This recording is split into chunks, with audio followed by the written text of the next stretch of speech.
আসসালামু আলাইকুম। আমার চ্যানেলে সবাইকে স্বাগত।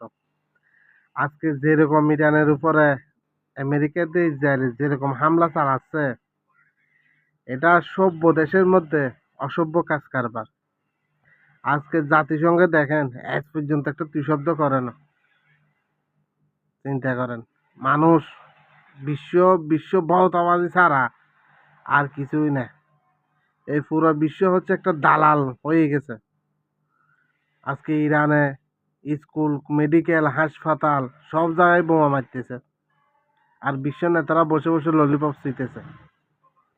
এর নাম হচ্ছে জাতিসংঘ। ওই লিবিয়ার প্রেসিডেন্ট গাদ্দাফি কইছে না, জাতিসংঘ এটা জাতিসংঘ না, এটা সন্ত্রাসী সংগঠন। এটাই বোঝা যায়। হ্যাঁ, তারা কথা কইছে, সব হিসেবে কইছে। আজ পর্যন্ত জাতিসংঘ একটা বিবৃতি দেয় নাই।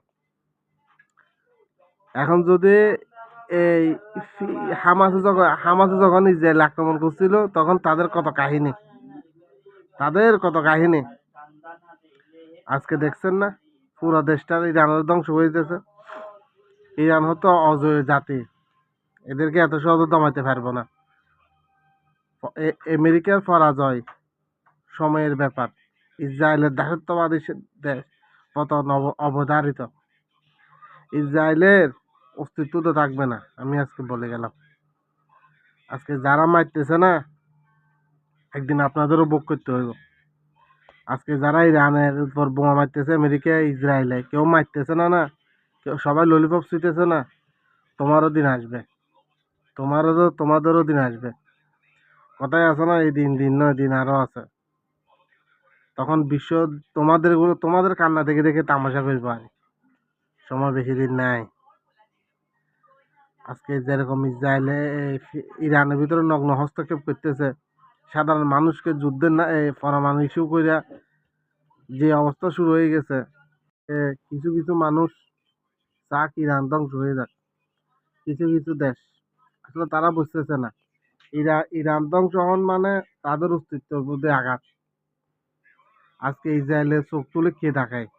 ইরানেই তাকায় ইসরায়েলের বিরুদ্ধে। যে যারা ইরানকে দোষারোপ করতেছেন, এই করতেছেন, ওই প্রশ্নটি উত্তর করতে পারতেছেন না। ইসরায়েলতে পরমাণু অস্ত্র আছে, সবাই এটা করতে পারতেছে না। শুধু সব ইরানের দোষ দিচ্ছে না। বিশ্ব নেতারা হচ্ছে তামাশা। বিশ্ব নেতারা যে দিক দিয়ে জোয়ার, এদিক দিয়ে বিশ্ব নেতারা থাকে। চীন বলেন, রাশিয়া বলেন, অমুক বলেন, সমুক বলেন। রাশিয়া চীনে এখন চাইলে যুদ্ধ বন্ধ করতে পারে। আজকে তারা কেউ মারতেছে না। কি যে পরিস্থিতি! মানুষ এর ফল যারা এখন উপহাস করতেছেন, এর ফল আপনাদেরও ভোগ করতে হইব। দেখবেন না?